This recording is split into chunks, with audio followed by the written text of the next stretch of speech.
I'm Aimee Pruitt. I'm Lisa Dumas. I teach Ayurveda and yoga. I teach yoga. I'm a yoga therapist in training, and I offer transformational coaching. But that's just part of the story. We're moms, daughters, wives, and friends. We're always learning, and we've both experienced healing by what we teach. And the intention of this podcast is to offer you our favorite tools from the traditions and sciences that support us as we navigate the realities and stressors of modern life. Each week, we'll share stories, answer your questions, and talk to others who inspire us. Welcome to the Radiant Warrior Podcast. Yoga and Ayurveda to reclaim a courageous heart. So even though we logically know, Aimee, that everything changes and we can't control so much except for the way we show up to our life, you are in the midst of so much change right now. Oh man, remind me why I did this. I am in the midst of so much upheaval. I'm moving, and I know you just finished moving, so you are a great inspiration for me that you survived it, because so many times during this move, I've just completely shut down. And, you know, you have these periods where you're just like, how is this ever going to get done? Ever. And I've contemplated just putting it all on the sidewalk and walking away from it. And that's not a great idea, but yeah, I'm in it right now. And there are the cycles. There are times when it's so much easier to connect with contentment, and there are times when we are in it. And because I'm just on the other side of that, when I look back on everything that was going on, there was so much travel, there was a launch of a new business, and there was a move all at once. And that's real life. You know, sometimes we don't have a lot of free time, but you and I know in the midst of those times are when we need our practices the most. And guess what? You know, this is the real world. And in the midst of all of that, for me, I did fall away from some of my practices. Some are ingrained and it's happening no matter what, but I fell away from my meditation. And so why am I surprised when I'm feeling so much more overwhelm and the stories in my head and the worried thoughts are louder and more chaotic, and I don't have a great handle on them? That's exactly why. Yeah, I feel the same way. I talked about last week in the podcast how I had the absolute day from hell, and that having those practices I felt was the only thing that saved my life that day. Not in a literal sense, but figuratively, I felt like the practices did save my life. And I have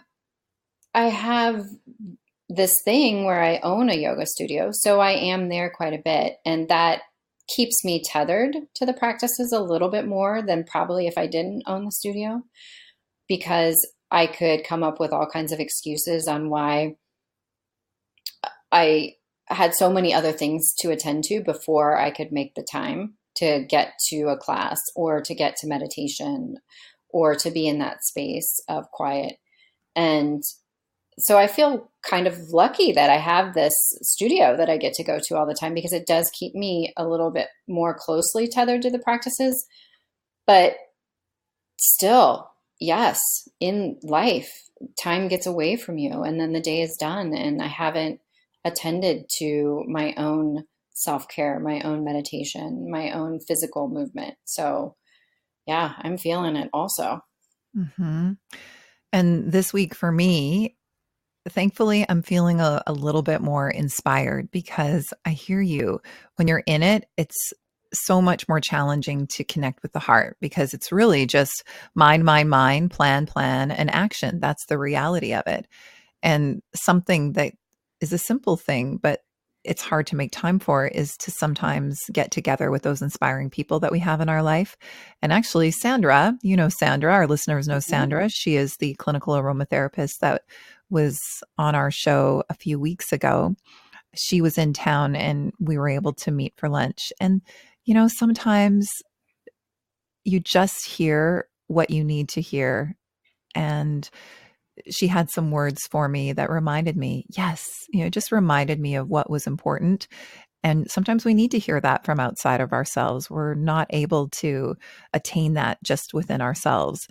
And she had some inspiring words. And then I started listening to a new audiobook, and I'm also reading a new book as part of the yoga therapy course. And what she said to me was really mirrored in the information that I received from these other places. And we've talked about this before too. When we're busy and we're basically just in our own minds, it can help to re-educate the mind by doing a little bit of inspiring reading or listening to something that inspires us so that it opens up our perspectives. Because I find that when we're really busy, our perspectives get smaller and smaller, especially if we don't have time to connect with other people, and that can happen. But I heard this quote in this audiobook I was listening to, and you probably heard this quote because it's from Albert Einstein. And he said, "There are only two ways to live your life. One is as though nothing is a miracle. The other is as though everything is a miracle." I love that. What a shift in perspective. Hmm. And because I've been coming back to my practices and feeling like I have a little bit more space for that, but because I have been in a place where the contents of my mind have been busier and just more challenging for me to create space between. Yesterday, I had a day where I decided to wake up with that intention to wake up and really follow my own words and look for what's going right and look for the beauty. And the reality is, life hits us with situations sometimes where it is hard to see the beauty. And it wasn't just busyness that has been going on in my life. There's lots of things that are going on that we don't plan for and we would prefer not to have in our life because we can't control the actions of others. And there's so much that we can't control in our life. And so some of that real life stuff is happening on the periphery of my experience and with people that I love. So it's been more challenging to come to that place of seeing the good. I'll just admit that. But when we can, or when these messages come to us, it's like a soothing feeling. And then I wanted to share one other thing with you and our listeners today. I started reading this new book. It's called Teaching Yoga. It's by an Australian notable yoga teacher named Donna Farhi. And I had never read the way that she describes yoga. And so I thought I would share that. She says, yoga is a centuries old spiritual tradition, science, and art that proceeds from the knowledge that all life is interconnected. When we perceive ourselves to be cut off, alone, or separate from life, we suffer. As a consequence of our false perception, our actions in the world may be ignorantly misguided, causing unnecessary pain to ourselves. Yoga tells us that we can disentangle ourselves from the suffering and also prevent suffering for others by recognizing that there is no one and no thing that is separate from us. We achieve this more unitive state not through blind faith or mechanical observance of rituals, but through a no-nonsense practice of the 8 limbs of yoga. And you and I have shared, and we will continue throughout the coming weeks on this podcast, about that yoga is not just what we're doing on the yoga mat as we see it here in the West, but yoga is meditation and working with the breath and working on focusing the mind so it's not so caught up in thoughts that create suffering. Yoga is meditation, and finally yoga is that remembering of the part of us that's always okay. And it's so easy to forget that when change is afoot. Yeah, yeah. I love how you and she talk about connection. It is so easy to not have compassion or to not recognize what's going on with someone else when we lose that connection. And I remember somebody said that it's really hard to hate someone once you get to know them. And that struck me. And that doesn't mean there's not hate, and that doesn't mean there's not people in your life that you have an extreme dislike for, especially those who have hurt us. But I'm talking more about strangers or people you encounter through your daily life, and remembering that we're all connected. Like you said, everyone has similar stories and similar struggles and similar paths, and recognizing that in each other can be so healing on so many levels, that we're not alone in this world. That if we can remember that connection, that we can, find community. Everything that you just said also takes me to another aspect of my week. And I mentioned this to you earlier, but I think it's worth sharing because I think this is another experience that we've all had. And that's when somebody that we don't know very well, but has an effect on our life, like in my case, a neighbor. um, there was a situation with a neighbor that came up, a new neighbor in the new neighborhood, and it was something that I had to deal with. And because I didn't know this person, I noticed that my mind immediately went into stories about this person. I went into some anger. I went into some resistance of the way things were, and that this person is going to be living in close proximity and how that was going to be for me. Like, I really watched this rabbit hole of thoughts that were really taking me down. And it was creating a lot of suffering because I have no control over the fact that this person is going to continue to be my neighbor. And I had a couple of days where I really struggled with this. And finally, I'm like, okay, I can no longer just be in my head about this. I have to be able to poke holes in some of the thoughts that I'm having. And one thing I recommend to clients, it's like, okay, I'm going to do it as well. I just decided I'm going to sit down and write down exactly what I was thinking so I could see what was swirling around in my head on paper. And also for me, it helps to still those thoughts, because if we allow them to run amok without managing our thoughts, they can take us into some places that create actions that we'll regret later, because we can really convince ourselves of a lot within our mind if we're not opening up our perspectives or if we're not questioning those thoughts. So I wrote everything down, and it became very clear, the story that I was telling myself. And it's all about us. These other people in our lives, our friendships and our relationships, and the strangers that cut us off on the street, it's our reactions are all about what's already in us. And I already have this piece within me that is frightened and resentful of having to be careful in my life, of having to, let's say, walk on eggshells, um, in order to make sure that somebody else is okay. And I could see, based on what I was writing down, that that's exactly what was being triggered in this situation, and that had nothing to do with her, that was completely about me. And that started to soften the experience.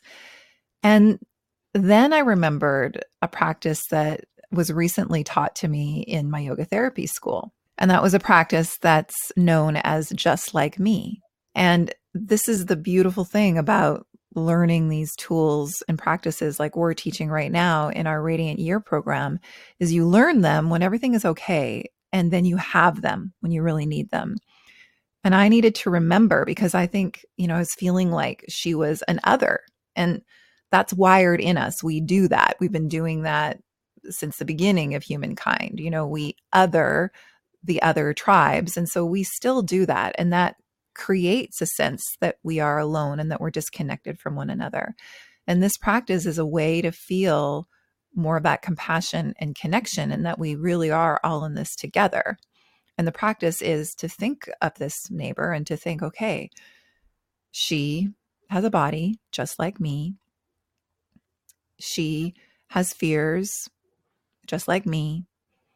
She seeks happiness in her life just like me. And, you can go on and on. And the way we practiced it in the yoga room is that we were lined up about 3 feet away from somebody else. And we were gazing into their eyes, and our teacher was reading a very long list of the commonalities that we have as human beings, because we have so much more in common than we do not. this person feels jealousy sometimes, just like me. This person cries tears of sorrow sometimes, just like me. This person struggles in their life, just like me, and on and on. And then one row stays where they're standing, and then the row across kind of moves one, so that you're basically looking in the eye of person after person, and you are acknowledging all of the sameness, everything that connects you. It's very powerful.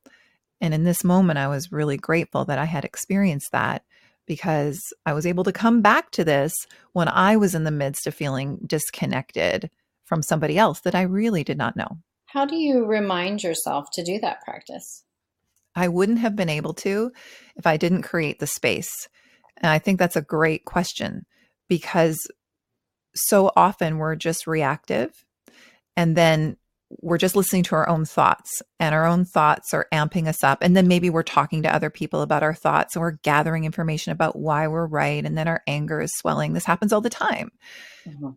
But if we can give ourselves, okay, I think I need to sit down and I need to really figure out why I am upset, because that's what emotions are. Emotions are to be felt, for sure. I'm not about just trying to make myself feel better all the time, even though human beings, we really are. We're wired to like move away from suffering and move towards pleasure. That's like a whole other ball of wax that causes so much suffering for us.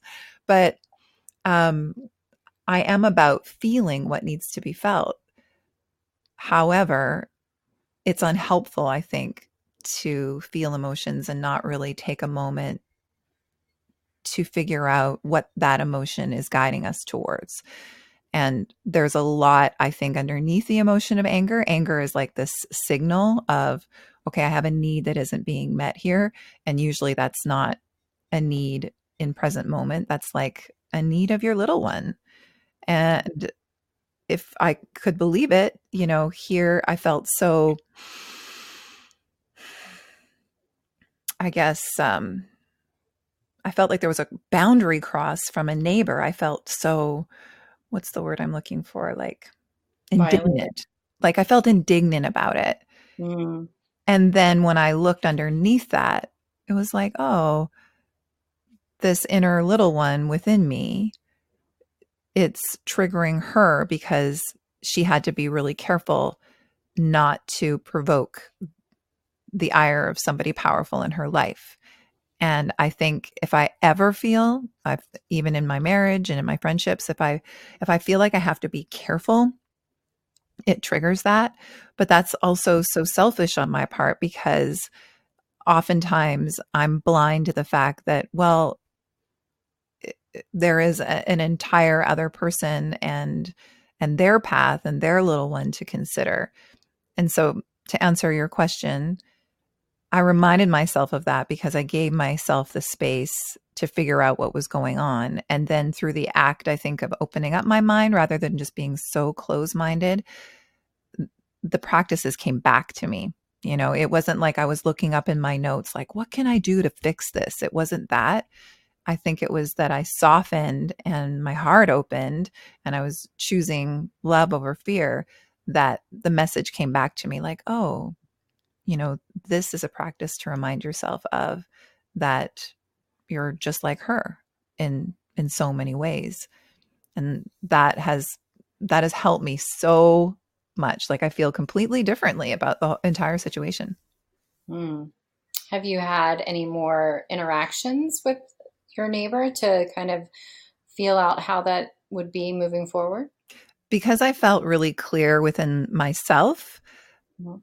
I did encounter them yesterday and was just able to smile and say hello and not feel like it was fake, because we can usually tell that. And also that's like a boundary cross for ourselves. So yeah, I was able to just smile. And for me, it feels over, and we don't really know one another. So I can't know what she's thinking, but that's actually a big healing for me, Mhm. to move beyond what I think she's thinking, and just kind of be okay with it, and move on in my life and be friendly. Yeah, and not be worried all the time. Am I going to run into her? Or how's that going to be? And what's that interaction going to be like? And Mhm. what is she thinking about me? Like, I know for me that could spiral out of control and be exhausting. And it has been in the past. Why do we come to these practices in the first place? Because, as Donna Farhi just wrote, we're pretty sick of the suffering that's in our own head. And that used to really run my life. What somebody else was thinking. Well, as I just mentioned, that's wired into me, wired into so many of us, I think, is making sure that everybody else is okay before we would think about if it's okay for us. Hmm. Yeah. I think that is so common throughout all of us. So thinking about that just like me practice, what comes up for you? Going back to my day from hell last week that I shared on our last podcast, I can see how others were going about their day, about their responsibilities, about what they needed to get done. And then they encountered me. And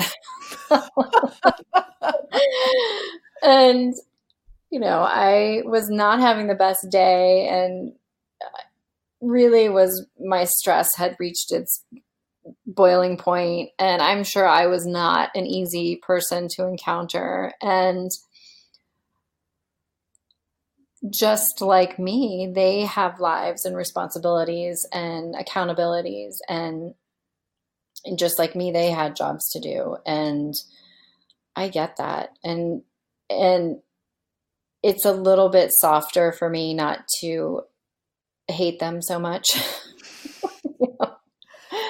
Yeah, it's like it's not even that you're doing that for them. You're doing that No, for you just so that poison isn't living in you. exactly. Exactly. The anger and hostility only poisons us. It has really no effect on the target of our anger. So that all is healing for me, not for them. I'm sure they hope never to encounter me again, and vice versa. But I can see how they are just like me in so many ways of having a job to do and having tasks that they have to need, that they have to answer for getting done, and it humanizes them.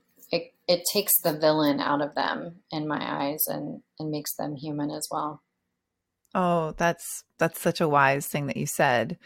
When we villainize somebody else, that means that we are portraying ourselves as the victim. And there's all these archetypes that are alive kind of in the collective consciousness that we can fall into. And victimhood is one that we can very easily fall into because what you shared last week is how out of control you felt. And so that anger that you were experiencing, if anger is pointing to what's going on, like what's really going on, and I know you haven't had the space. This is probably the first time you've had the space to sit down Yeah. to figure out like what was that anger pointing to. And well, it's pretty scary to feel like things are out of our control. Yeah, and that was where so much of my anger was coming from, is I felt like all of these things were out of my control, that I didn't have a say, that I was powerless. And when I come from a place of feeling powerless, I can react so quickly out of just pure survival. Hmm. And when you feel like your your security net is threatened, it can be very easy to go to some primal places on the way you behave. And I was definitely in those, very primal places of survival last week. And yes, this is the first time coming out of it, coming through this move, and having a little space to realize I'm safe. Everyone's safe. We're all in a good spot. The stories that I was creating around it were, end of the world, doomsday stuff. And it really wasn't that at all. And yeah, space is a definite healer as well. You said the word survival, and just because we teach what we teach, therapeutic yoga teacher, Ayurvedic teacher, and what we're in the midst of teaching in our weekly course, a radiant year, we're in a radiant fall right now. And so we're teaching about some of the aspects of a human body that it's not like we can see them. Just like we're talking about our emotions. We can't see our emotions, but they're really real. And we are talking about some of the energetic parts of a human being, like the doshas, which we've talked about here, and the chakra system. And when you say the word survival, that right away brings to mind the first energy center that we are teaching about in our course, because it's helpful to kind of understand the concept of this energy center at this time of year. We are in fall. This is the time where there is transition going on all around us. Really great time to move.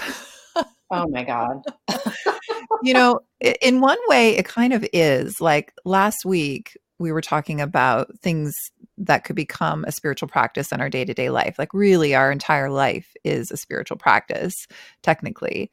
But moving during a transition season, yes, you're adding on to the transition that we're feeling all around us and you're adding on to the stress, but you are kind of going with the flow of life. You're moving into a new season, into a new home, Mhm. a new space.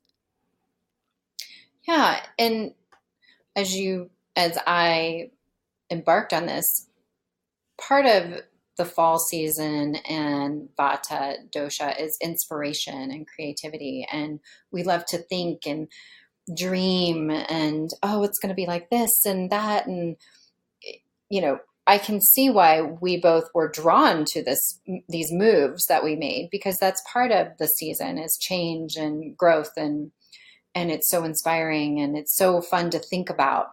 But then the act of doing it is an entirely different thing. And the upheaval and disruption of our schedules and our stuff and our routines, and that can be so then the alternative, it becomes so unbalancing and overwhelming and fearful, and so it makes sense why we wanted to do this, because we like change and we're inspired and we want to be creative and think about where's the furniture going to go in the new place, and maybe I'll get new curtains and I could paint the walls, and the mind starts going to all these fun places, and then the work starts, and then I've had many moments where I wanted to just throw in the towel and be done with it. So coming through the other side, I'm beginning to feel my feet on the ground. I'm beginning to feel grounded. I know where about half of my things are, so that's helpful. My bedrooms and my bathrooms are in the new place, all set up, and my kitchen is still completely in the old place. So we still have a lot of work to do, but we're getting there. And physically and energetically and emotionally, I can begin to feel the shift now that, okay, we're gonna make it. We'll Yeah. get there. We'll have one place soon. Yeah. Everything that you said, still in that first energy center. And you said you're looking forward to feeling more grounded, and that this upheaval takes you away from feeling your feet on the ground. And I think it would be helpful here to talk about the first chakra. Its Sanskrit name is Muladhara, which is roughly translated to mean, our root support. And it can be deficient. Like, we can feel effects of its unbalance, just like we can feel effects of the dysregulation of the dosha Vata. When we start to feel ungrounded, when our sense of home is compromised, or our sense of safety, when we are feeling really disconnected from each other and from ourselves. And so it's something to think about, I think, at this time of year and when we are in the midst of change, is what can I be doing in order to feel more grounded?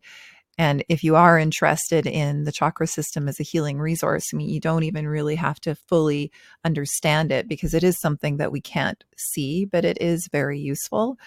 And it's really simple and elegant. It makes so much sense to us.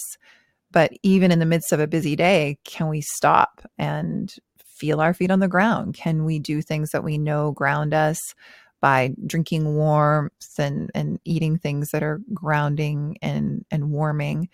And can we take some time to connect with broader perspectives like we talked about?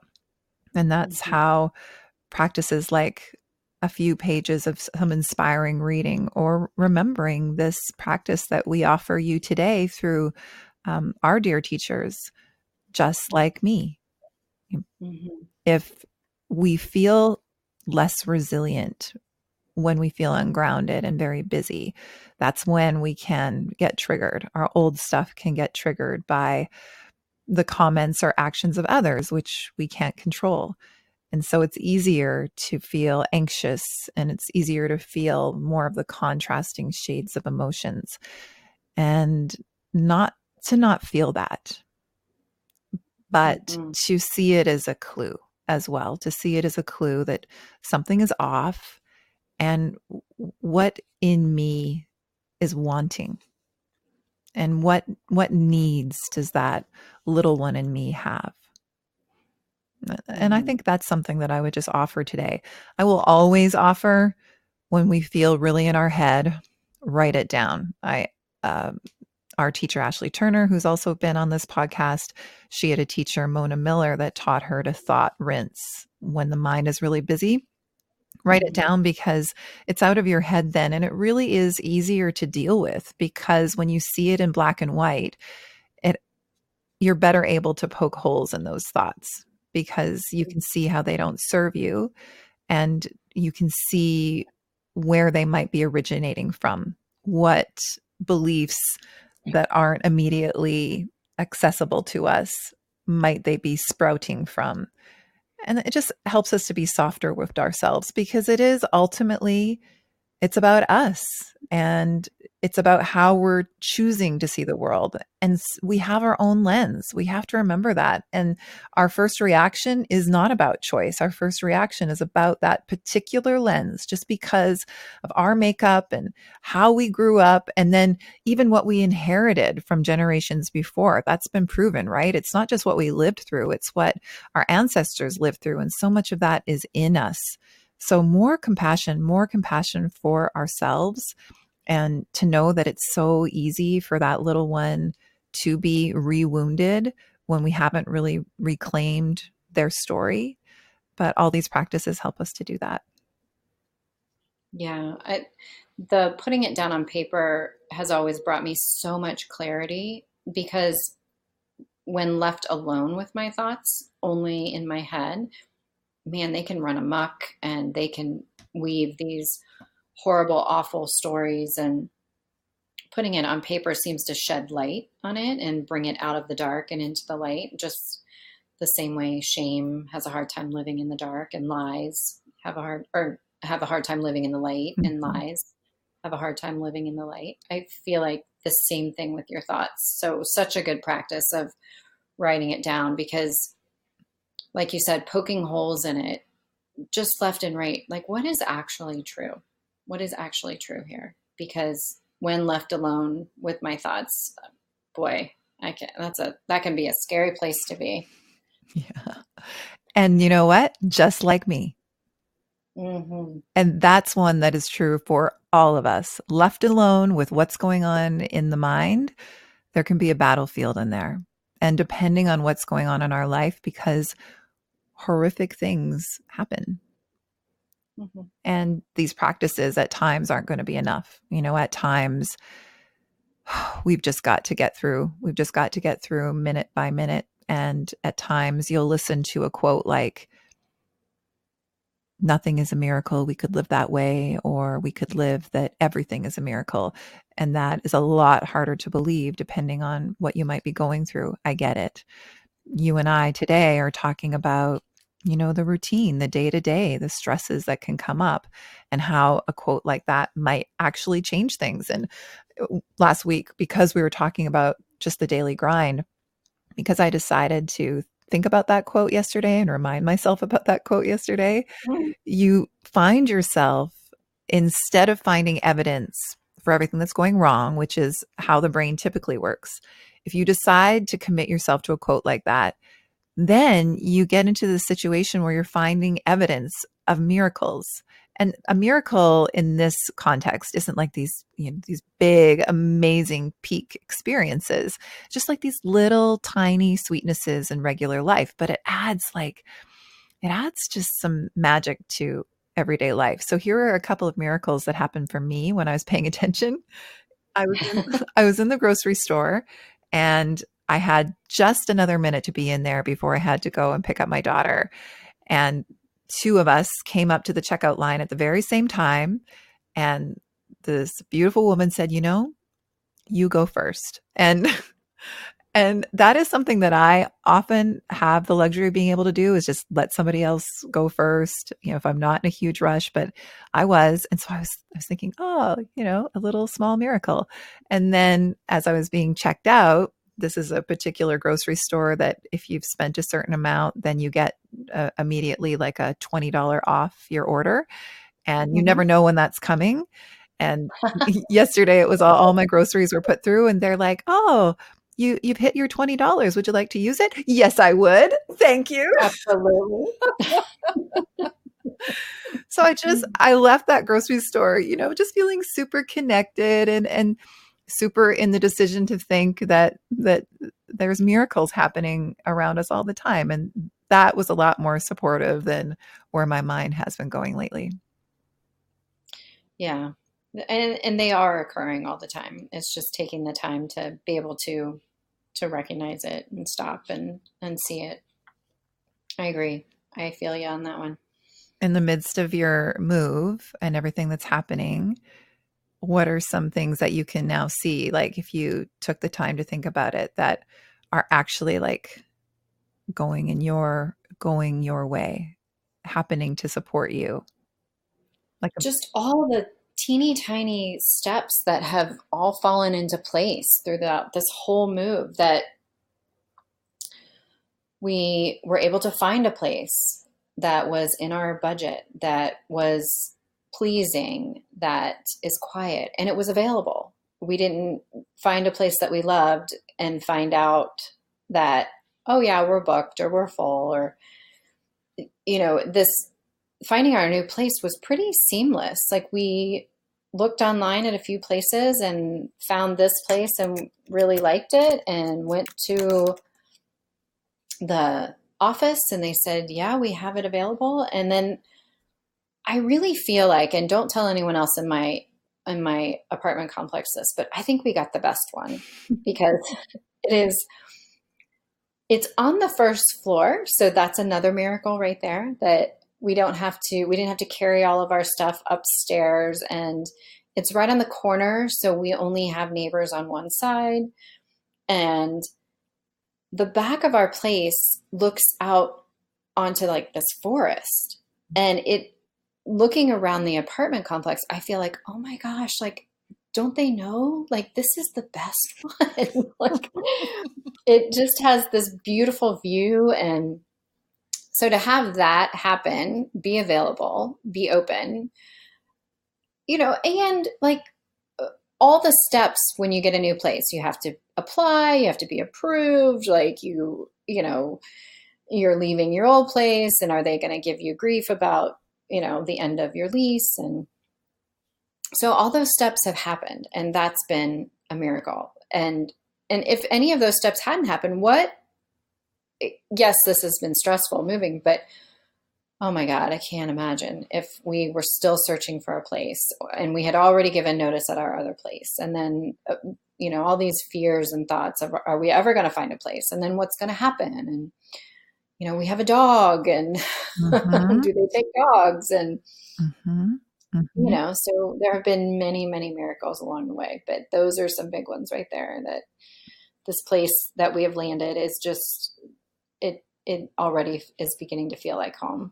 And not to mention when you were worried about the house selling, and that was just thoughts, right? And that was causing you a lot of grief, and you were only going to give it something like 4 more days.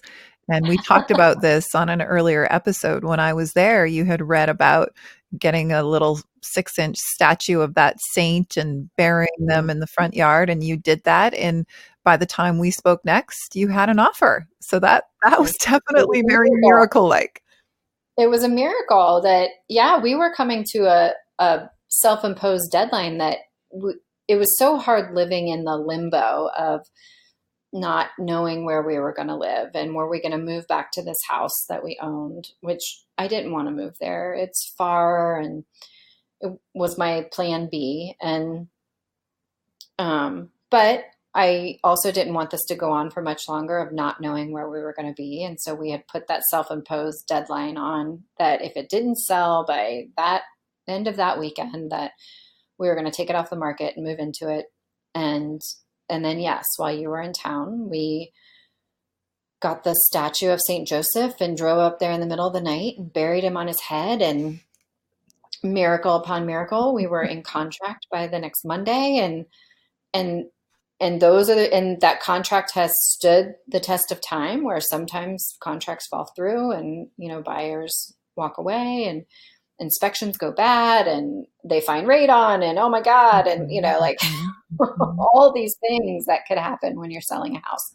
And yeah, so we've had miracle after miracle after miracle, and we're supposed to close early next week. And so, yeah, by the next podcast, hopefully I can say we have successfully closed, and St. Joseph will have to go, I'll have to go unbury him. And then you place him in a position of honor in your house because he helped sell your house.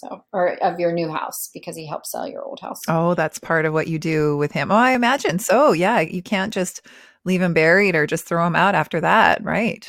No, he's done hard work. He's done the heavy lifting. So yeah, I have to go unbury him, and then he'll have a little place of honor. But I don't know. I'm buying into this St. Joseph thing.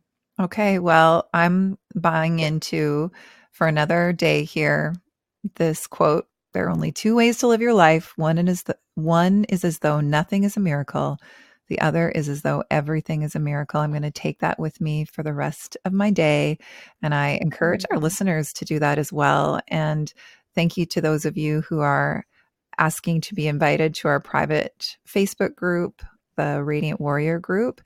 If you're interested in looking at your life in this way, share with us little things that happen to prove to you that miracles are always afoot. Mm-hmm. Yes. All right, Aimee, I look forward to hearing what transpires in your next week. And when I talk to you next, you'll be at the other side of this move. Yes. All right. Love you. Love you. Thank you for listening to the Radiant Warrior podcast. If you found it valuable, please leave us a positive review to help others find it. And please check out the Radiant Warrior podcast on Instagram and Facebook to leave us your questions and find out where you can come and practice with us next.